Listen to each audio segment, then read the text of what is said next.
Hello guys, അപ്പോൾ ഈ വീഡിയോയിൽ നിങ്ങൾ ക്ലിക്ക് ചെയ്തിട്ടുണ്ടെങ്കിൽ നിങ്ങൾക്ക് നാളെ അല്ലെങ്കിൽ കുറച്ച് ദിവസത്തിനുള്ളിൽ എന്തായാലും എക്സാം ഉണ്ടാവും. അപ്പോൾ ഇന്നത്തെ ഈ വീഡിയോയിൽ ഞാൻ നിങ്ങൾക്ക് കുറച്ച് ലാസ്റ്റ് മിനിറ്റ് എക്സാം ടിപ്സ് പറഞ്ഞുതരാം. സോ ഈ വീഡിയോ ഞാൻ 4 പാർട്സ് ആയി ഡിവൈഡ് ചെയ്തിട്ടുണ്ട്. ഫസ്റ്റ് തന്നെ കുറച്ച് സ്മാർട്ട് റിവിഷൻ ടെക്നിക്സ്, പിന്നെ നമ്മൾ പഠിക്കുമ്പോൾ ശ്രദ്ധിക്കേണ്ട കുറച്ച് ടിപ്സ്, സ്റ്റഡി ടിപ്സ്, അതുപോലെ എക്സാം ടൈമിൽ ശ്രദ്ധിക്കേണ്ട കുറച്ച് കാര്യങ്ങൾ, അതുപോലെ തന്നെ നമ്മുടെ എനർജി പ്രിസർവ് ചെയ്യാൻ വേണ്ടിയിട്ടുള്ള കുറച്ച് ടിപ്സ്. സോ ഞാൻ പറയുന്ന ഈ ടിപ്സ് ഒക്കെ നിങ്ങൾ ശ്രദ്ധിച്ചാൽ നിങ്ങളുടെ സ്ട്രെസ് കുറച്ച് നന്നായിട്ട് മെമ്മറി റിറ്റൈൻ ചെയ്ത് നന്നായിട്ട് എക്സാം എഴുതാൻ നിങ്ങൾക്ക് സഹായിക്കും. ഈ ഇൻട്രോ അധികം വലിച്ചു നീട്ടുന്നില്ല, നമുക്ക് നേരെ വീഡിയോയിലേക്ക് കടക്കാം. ഫസ്റ്റ് തന്നെ റിവൈസ് ചെയ്യുമ്പോൾ ശ്രദ്ധിക്കേണ്ട കുറച്ച് കാര്യങ്ങളാണ്. So focus on familiar topics. കുറച്ചെങ്കിലും അറിയാവുന്ന ടോപ്പിക്സ് ഫസ്റ്റ് റിവൈസ് ചെയ്യുക. അല്ലാതെ ഫസ്റ്റ് തന്നെ ടഫ് ടോപ്പിക്സ്, അതായത് ഒട്ടും അറിയാത്ത ടോപ്പിക്സ് റിവൈസ് ചെയ്താൽ രണ്ടും ഉണ്ടാവില്ല എക്സാം ഹാളിൽ. ഇതിനു വേണ്ടി ആദ്യം തന്നെ ഒരു ലിസ്റ്റ് ഉണ്ടാക്കുക. എക്സാമിന് വരുന്ന ടോപ്പിക്സിൻ്റെ ഒരു ലിസ്റ്റ് ഉണ്ടാക്കി അതിൽ നന്നായിട്ട് അറിയാവുന്നതും തീരെ അറിയാത്തതുമായിട്ടുള്ള ടോപ്പിക്സ് അടയാളപ്പെടുത്തി വെക്കുക. എന്നിട്ട് ഫസ്റ്റ് പഠിക്കാനിരിക്കുമ്പോൾ തന്നെ ഇതിൽ കുറച്ചെങ്കിലും അറിയാവുന്ന ടോപ്പിക്സ് വെച്ച് സ്റ്റാർട്ട് ചെയ്യുക. And then focus on tough topics. അപ്പോൾ ഈ ഓൾറെഡി കുറച്ച് അറിയാവുന്ന ടോപ്പിക്സൊക്കെ നന്നായിട്ട് സെറ്റ് ചെയ്തതിന് ശേഷം എക്സാമിന് വരാൻ ഹൈ ചാൻസ് ഉള്ള ടോപ്പിക്സ്, അതായത് PYQസിൽ മോസ്റ്റ് റിപ്പീറ്റഡായി ചോദിക്കുന്ന ക്വസ്റ്റ്യൻസ്, അത് സെറ്റ് ചെയ്യുക. And then next tip, PYQs ചെയ്യുമ്പോൾ ജസ്റ്റ് പ്രോബ്ലംസ് ചെയ്ത് പോകാതെ അതിൻ്റെ പാറ്റേൺ, വെയിറ്റേജ് ഒക്കെ ശ്രദ്ധിക്കുക. ഏതൊക്കെ പാറ്റേണിലുള്ള ക്വസ്റ്റ്യൻസ് ആണ് വരുന്നത്, അതുപോലെ ഒരു ക്വസ്റ്റ്യൻ എങ്ങനെ ആൻസർ ചെയ്യണം, അതൊക്കെ മനസ്സിലാക്കുക. അപ്പോൾ ഈ ഒരു മെത്തേഡ് ഫോളോ ചെയ്യുമ്പോൾ നമുക്ക് സ്മാർട്ടായിട്ട് നമ്മുടെ ടോപ്പിക്സ് കവർ ചെയ്യാൻ പറ്റും. അല്ലാതെ റാൻഡമായി ഒട്ടും അറിയാത്ത ടോപ്പിക്സിൽ കുറേ നേരം ഫോക്കസ് ചെയ്ത് അറിയാവുന്നതിൽ ഫോക്കസ് ചെയ്യാൻ ടൈം കിട്ടാതെ ആകെ മൊത്തം കൊളായി പോവില്ല. അപ്പോൾ എങ്ങനെ റിവൈസ് ചെയ്യണമെന്ന് നമുക്ക് മനസ്സിലായി.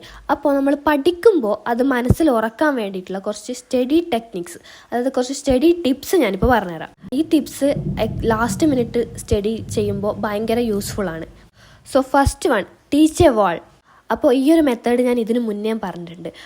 അതായത് നമ്മൾ പഠിച്ചു കഴിഞ്ഞതിന് ശേഷം അത് ഒരാൾക്ക് എക്സ്പ്ലെയിൻ ചെയ്ത് കൊടുക്കുക. ഒരാളെന്ന് പറയുമ്പോൾ ഒരു പാവയോ അല്ലെങ്കിൽ നിങ്ങൾക്ക് പെറ്റ്സ് ഉണ്ടെങ്കിൽ അതിനോ, അല്ലെങ്കിൽ ജസ്റ്റ് നിങ്ങളുടെ ഫ്രണ്ടിലുള്ള ചുമരിന് വരെ എക്സ്പ്ലെയിൻ ചെയ്ത് കൊടുക്കുക. അപ്പോൾ എക്സ്പ്ലെയിൻ ചെയ്യുമ്പോൾ ഞാൻ യൂസ് ചെയ്തിരുന്നൊരു മെത്തേഡ് എന്താണെന്ന് വെച്ചാൽ, ഞാനൊരു യൂട്യൂബ് ലൈവ് ടീച്ചറാണെന്ന് ഇമാജിൻ ചെയ്യും. എന്നിട്ട് ഞാനിതിങ്ങനെ കുറേ സ്റ്റുഡൻസിന് വേണ്ടി പഠിപ്പിച്ചു കൊടുക്കുന്നതെന്ന് ഇമാജിൻ ചെയ്ത് അങ്ങനെ പഠിക്കും. അതായത് അധികമൊന്നുമില്ല, ജസ്റ്റ് നിങ്ങളൊരു യൂട്യൂബ് ലൈവ് ക്ലാസ് ടീച്ചറാണെന്ന് ഇമാജിൻ ചെയ്യുക. എന്നിട്ട് നിങ്ങളിത് കുറേ സ്റ്റുഡൻസിന് വേണ്ടി പഠിപ്പിച്ചു കൊടുക്കുകയെന്ന് ഇമാജിൻ ചെയ്യുക. എന്നിട്ട് പഠിപ്പിച്ചു കൊടുക്കുക. സോ ഇത് എനിക്ക് ഭയങ്കര യൂസ്ഫുള്ളായിട്ട് തോന്നിയൊരു ടിപ്പാണ്. എസ്പെഷ്യലി കുറേ മെമ്മറൈസ് ചെയ്യേണ്ട ചാപ്റ്റേഴ്സൊക്കെ ആണെങ്കിൽ ഞാൻ ഇത് തന്നെയായിരുന്നു ചെയ്തിരുന്നത്. Even if you are doing a problem in physics or mathematics, imagine you are a teacher and explain it to the students. So the next tip, നമ്മളെല്ലാവരും ലാസ്റ്റ് മിനിറ്റിൽ ലൈവ് ക്ലാസ് കണ്ടിട്ടായിരിക്കും പഠിക്കുക. അത് തന്നെ മോസ്റ്റ് പ്രോബബിളി നിങ്ങളെല്ലാവരും ഒറ്റ ഇരിപ്പിന് ഒരു class മുഴുവനായിട്ട് കാണും. എന്നിട്ട് പക്ഷേ അത് കണ്ടു കഴിഞ്ഞ് അതിലെന്താ പറഞ്ഞതെന്നുള്ളതിൻ്റെ ഒരു 80% നിങ്ങൾ മറന്നു പോയിട്ടുണ്ടാവും. So next time live class കാണുമ്പോൾ അവരൊരു ടോപ്പിക്ക് ഫിനിഷ് ചെയ്താൽ അപ്പോൾ പോസ് ചെയ്ത് അതിന് നോട്ട്സ് എടുക്കുക. അവരുടെ സ്ക്രീനിൽ നോക്കിയിട്ടല്ല നോട്ട്സ് എടുക്കേണ്ടത്, നിങ്ങളുടെ സ്വന്തം ഭാഷയിൽ നിങ്ങൾക്ക് മനസ്സിലായത് നോട്ട് ചെയ്യുക.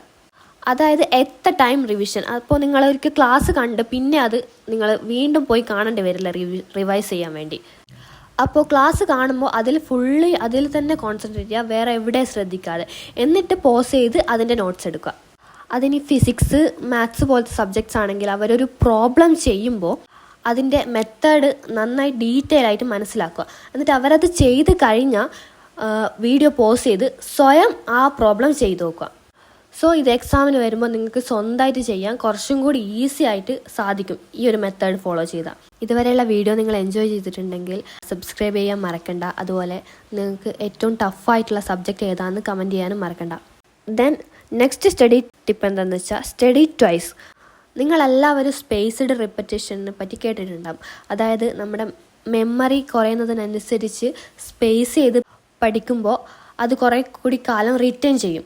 അപ്പോൾ നമുക്ക് ഇപ്പോൾ കുറേ കാലത്തേക്കല്ല, കുറച്ച് മണിക്കൂറുകൾക്കുള്ളിലാണ് അത് റിറ്റേൺ ചെയ്യേണ്ടത്. സോ നമ്മൾ ഒരു ടോപ്പിക്ക് പഠിച്ചു കഴിഞ്ഞാൽ അറൗണ്ട് 1 or 2 hours ശേഷം വീണ്ടും ആ ടോപ്പിക് ഒന്നുകൂടി റിവൈസ് ചെയ്യുക. എനിക്കറിയാം നിങ്ങൾ ക്രാം ചെയ്യുകയാണ്, ടൈമില്ല, ബട്ട് സ്റ്റിൽ മൈൻഡ്ലെസ് ആയിട്ട് ക്രാം ചെയ്തതിനേക്കാൾ എത്രയോ യൂസ്ഫുൾ ആണ് നമ്മൾ അത് മനസ്സിലാക്കി അത് ബ്രെയിനിൽ റിറ്റെയിൻ ചെയ്ത് ക്രാം ചെയ്യുന്നത്.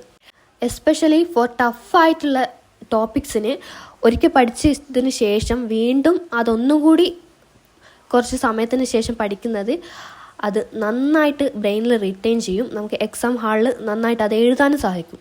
So now part 3 of the video, exam ടൈമിൽ ശ്രദ്ധിക്കേണ്ട കുറച്ച് ടിപ്സ്.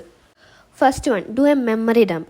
സോ എക്സാം ഹാളിലെത്തി ആൻസർ ഷീറ്റ് കയ്യിൽ കിട്ടിയ ഉടനെ തന്നെ നിങ്ങളുടെ മൈൻഡിലുള്ള ഇൻഫോർമേഷൻ, അതായത് നമ്മൾ പഠിച്ച കുറച്ച് ഷോർട്ട് ഫോംസും അതേപോലെ നിങ്ങളുടെ ബ്രെയിനിലുള്ള ലാസ്റ്റായിട്ട് പഠിച്ച കാര്യങ്ങളുണ്ടാവില്ലേ, അതൊക്കെ എക്സാം ഷീറ്റിൻ്റെ ഒരു സൈഡിലായിട്ട് ചെറുതായിട്ട് എഴുതി വെക്കുക.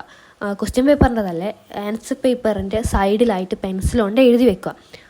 ഇതൊരു കോപ്പി എടുക്കുന്നത് പോലെ, പക്ഷേ കോപ്പിയല്ല, നിങ്ങളുടെ മൈൻഡിലുള്ള നിങ്ങളുടെ ഓർമ്മയിലുള്ള കാര്യങ്ങൾ ജസ്റ്റ് സൈഡിൽ എഴുതി വെക്കുക. അപ്പോൾ ഇത് നിങ്ങളിനി മറന്നു പോയാലും നിങ്ങൾക്ക് അവിടെ നോക്കിയാൽ ഇത് കാണാൻ പറ്റും. ഇതിന് ശേഷം നിങ്ങൾക്ക് സമാധാനമായിട്ട് ക്വസ്റ്റ്യൻ പേപ്പർ വായിക്കാനും പറ്റും. സോ ലാസ്റ്റ് മിനിറ്റ് ക്രാം ചെയ്തിട്ടൊക്കെയാണ് എക്സാം എഴുതുന്നതെങ്കിൽ അത് എക്സാം ഹാളിലെത്തിയാൽ മറന്നു പോകാനുള്ള ചാൻസ് വളരെ കൂടുതലാണ്. അപ്പോൾ ഇതുപോലെ ചെയ്താൽ അത് അവിടെ ഉണ്ടാവും. നമുക്ക് ആൻസർ ക്വസ്റ്റ്യൻ വായിച്ച് ആൻസർ നോക്കുമ്പോഴത്തേക്ക് അത് അവിടെ ഉണ്ടാവും. മറന്നു പോയാലും നോക്കാൻ പറ്റും. സോ നെക്സ്റ്റ്, ക്വസ്റ്റ്യൻ പേപ്പർ കൈ കിട്ടിയാൽ ഒരു ക്വസ്റ്റ്യൻ ആൻസർ ചെയ്യുന്നതിന് മുന്നേ അറ്റ്ലീസ്റ്റ് 3 പ്രാവശ്യം വായിച്ചു നോക്കണം. എനിക്ക് എക്സാം എഴുതുമ്പോൾ ഏറ്റവും കൂടുതൽ പറ്റിയിട്ടുള്ള മിസ്റ്റേക്കാണിത്. ജസ്റ്റ് ക്വസ്റ്റ്യൻ ഒന്ന് വായിക്കും, നേരെ പോയി ആൻസർ എഴുതും. പക്ഷേ പിന്നെ എക്സാം ഹാളിൽ നിന്ന് ഇറങ്ങിക്കഴിഞ്ഞപ്പോഴേക്കും മനസ്സിലാവുക അതിന് കുറച്ചും കൂടി ഡീറ്റെയിൽ ആയിട്ട് എഴുതണം, അല്ലെങ്കിൽ അതിന് 2 എക്സാമ്പിൾ എഴുതണം. എങ്ങനെയായാലും ഞാൻ ക്വസ്റ്റ്യൻ ആൻസർ കംപ്ലീറ്റ് ആയിട്ട് എഴുതിയിട്ടുണ്ടാവില്ല, എന്തെങ്കിലും മിസ്സായിട്ടുണ്ടാവും. ഇങ്ങനെ വരാതിരിക്കാൻ വേണ്ടി നമ്മൾ ക്വസ്റ്റ്യൻ പേപ്പർ നല്ല ഡീറ്റെയിൽ ആയിട്ട് 3 പ്രാവശ്യം, 3 അതിൽ കൂടുതലോ വായിച്ചു നോക്കുക. എന്നിട്ട് എന്തൊക്കെ ആൻസർ ചെയ്യണമെന്ന് ഒരു ഐഡിയ ഉണ്ടാക്കിയെടുക്കുക. അതായത് അവരെന്തൊക്കെയാണ് ചോദിച്ചിട്ടുള്ളതെന്ന് മനസ്സിലാക്കിയെടുക്കുക. അത് ജസ്റ്റ് ഡെഫിനേഷൻ ആണോ, അല്ലെങ്കിൽ ഡെഫിനേഷനോടൊപ്പം എക്സാമ്പിൾ വേണോ, അല്ലെങ്കിൽ ടേബിളായിട്ടാണോ ആൻസർ എഴുതേണ്ടത്, ഇതൊക്കെ ഒന്ന് മനസ്സിലാക്കിയെടുക്കണം. അതിനുശേഷം മാത്രം ആൻസർ എഴുതുക. ആൻഡ് ദെൻ ആൻസർ ചെയ്യുമ്പോൾ ഓവർ എക്സ്പ്ലെയിൻ ചെയ്ത് ടൈം വേസ്റ്റ് ആക്കരുത്. ആൻസർ അവരെന്താണോ ചോദിച്ചിട്ടുള്ളത് അതിന് ഡയറക്റ്റായി കറക്റ്റ് ആൻസർ മാത്രം എഴുതുക. നമ്മൾ കുറേ എന്തൊക്കെയോ പഠിച്ചിട്ടുണ്ട്, അപ്പോൾ അതൊക്കെ അങ്ങ് എഴുതി കൊടുക്കാം, അറിയാവുന്നതൊക്കെ അങ്ങ് എഴുതി കൊടുക്കാമെന്ന് വിചാരിച്ച് എഴുതരുത്. അപ്പോൾ ചിലപ്പോൾ നിങ്ങൾക്കതിന് മാർക്ക് കിട്ടിയേക്കും, പക്ഷേ മോസ്റ്റ് ഓഫ് ദ ടൈംസ് ടീച്ചേഴ്സിന് അത് ഇഷ്ടമല്ല. അവർക്ക് വേണ്ടത് കറക്റ്റായിട്ട് ഡയറക്റ്റ് ആയിട്ടുള്ള ആൻസേഴ്സാണ്. സോ അങ്ങനെ ആൻസർ ചെയ്യാൻ ശ്രമിക്കുക. സോ ഇതൊക്കെയാണ് നിങ്ങൾ എക്സാം ഹാളിൽ നിന്ന് ശ്രദ്ധിക്കേണ്ട ടിപ്സ്. സോ നെക്സ്റ്റ്, നമ്മൾ ഇങ്ങനെയൊക്കെ ചെയ്താലും ചില കാര്യങ്ങൾ ശ്രദ്ധിച്ചിട്ടില്ലെങ്കിൽ ഒക്കെ പണി പാളും. അതിൽ മെയിനായിട്ടുള്ള കാര്യം സ്ലീപ്പ്. അറ്റ്ലീസ്റ്റ് 6 to 7 hours എങ്കിലും ഉറങ്ങണം. Please don't study all night. എനിക്കറിയാം ഒന്നും പഠിച്ചിട്ടുണ്ടാവില്ല, അപ്പോൾ രാത്രി മുഴുവൻ ഇരുന്ന് പഠിച്ചാൽ എക്സാമിന് എഴുതാം എന്നായിരിക്കും എല്ലാവരും വിചാരിക്കുന്നത്. പക്ഷേ അത് നിങ്ങൾ തന്നെ ഒന്ന് ചിന്തിച്ച് നോക്കൂ. അത് ആ ഒരു ഷോർട്ട് പീരീഡ് മാത്രമേ നമുക്ക് ഓർമ്മ ഉണ്ടാവും. അത് കഴിഞ്ഞാൽ പിന്നെ അത് മറന്നു പോകും. നമ്മൾ എക്സാമിന് വേണ്ടി പഠിക്കുന്നത് ഇപ്പോൾ ജസ്റ്റ് ഈ ഒരു എക്സാമിന് വേണ്ടി മാത്രമല്ല, അത് കുറേ കാലത്തേക്ക് കൂടി ഓർമ്മിച്ച് വെക്കാനല്ലേ. ഇനി അടുത്ത എക്സാമിനും കൂടി ഇതുപോലെ പഠിക്കുകയാണ് നിങ്ങൾ ചെയ്യുക. സോ എങ്ങനെയെങ്കിലും ഒരു 6-7 മണിക്കൂറെങ്കിലും ഉറങ്ങി എക്സാം എഴുതാൻ പോവുക. എൻ്റെ ഒരു എക്സ്പീരിയൻസിൽ ഞാനിങ്ങനെ ഉറങ്ങാതെ എക്സാം എഴുതിയിട്ടുള്ള എക്സാമൊക്കെ കൊളാവുകയാണ് ചെയ്തിട്ടുള്ളത്. എൻ്റെ ഇമ്പ്രൂവ്മെൻറ്റ് എക്സാം വരെ ഇതുപോലെ കൊളായിട്ടുണ്ട്. ദെൻ ശ്രദ്ധിക്കേണ്ട കാര്യം ഫുഡ്. അപ്പോൾ നിങ്ങൾ പഠിക്കുന്നതിന് മുന്നേ ഫാസ്റ്റ് ഫുഡ്സ്, അതായത് ഓയിലി ആയിട്ടുള്ള കാർബ്സ് നിറഞ്ഞിട്ടുള്ള ഫുഡ്സ് ഒഴിവാക്കുക. ഇതിന് കാരണം ഇങ്ങനത്തെ ഫുഡ്സ് കഴിച്ചാൽ നമ്മൾ ഭയങ്കര ഉറക്കം തൂങ്ങിയിട്ടുണ്ടാകും. നമുക്ക് പഠിക്കാനൊന്നും മൂഡുണ്ടാവില്ല. ആ ഒരു ഉറക്കം തൂങ്ങിയ അവസ്ഥയിലായിരിക്കും. സോ പഠിക്കുന്നതിന് മുന്നേ കുറച്ച് പ്രോട്ടീൻ റിച്ച് ആയിട്ടുള്ള, അതേപോലെ നട്ട്സ്, ഫ്രൂട്ട്സ് ഇതൊക്കെ കഴിക്കുക. ഇതൊക്കെ നമ്മുടെ ബ്രെയിൻ ഫുഡ്സാണ്. അത് നമ്മുടെ ബ്രെയിൻ നന്നായിട്ട് വർക്ക് ചെയ്യാൻ ഹെൽപ്പ് ചെയ്യും. അതുപോലെ പഠിക്കാനിരിക്കുമ്പോൾ 3-4 മണിക്കൂർ സ്ട്രെയിറ്റായി ഒറ്റ ഇരുത്തിന് പഠിക്കാതെ ഇടയ്ക്ക് ബ്രേക്കൊക്കെ എടുക്കുക. അപ്പോൾ ബ്രേക്ക് എടുക്കുമ്പോൾ നിങ്ങൾ ജസ്റ്റ് നേരെ പോയി റീൽസ് സ്ക്രോൾ ചെയ്യാതെ ജസ്റ്റ് മൈൻഡ്ഫുൾ ആയിട്ടുള്ള കുറച്ച് സ്ട്രെച്ചോ അങ്ങനത്തെ എന്തെങ്കിലും ബ്രേക്സ് എടുക്കാം, ഒരു മെഡിറ്റേഷനൊക്കെ ചെയ്തിട്ടുള്ള ബ്രേക്സ്. അപ്പോൾ ഇത് നമ്മുടെ ബ്രെയിനിൽ നമ്മൾ ഇതുവരെ പഠിച്ചിട്ടുള്ള കാര്യം കുറച്ചും കൂടി സ്റ്റിക്ക് ചെയ്യാൻ ഹെൽപ്പ് ചെയ്യും. അതാണല്ലോ നമ്മുടെ മെയിൻ ഗോൾ. സോ എക്സാം എഴുതാൻ പോകുന്ന എല്ലാവർക്കും എൻ്റെ ഓൾ ദ ബെസ്റ്റ്. അപ്പോൾ വീഡിയോ ഇഷ്ടപ്പെട്ട കമൻസിൽ പറയുക, ലൈക്ക് ചെയ്യുക. അതുപോലെ എക്സാം എഴുതാൻ പോകുന്ന എല്ലാവർക്കും ഈ വീഡിയോ ഷെയർ ചെയ്യുക, ഫ്രണ്ട്സിനൊക്കെ ഷെയർ ചെയ്യുക. And good luck every one.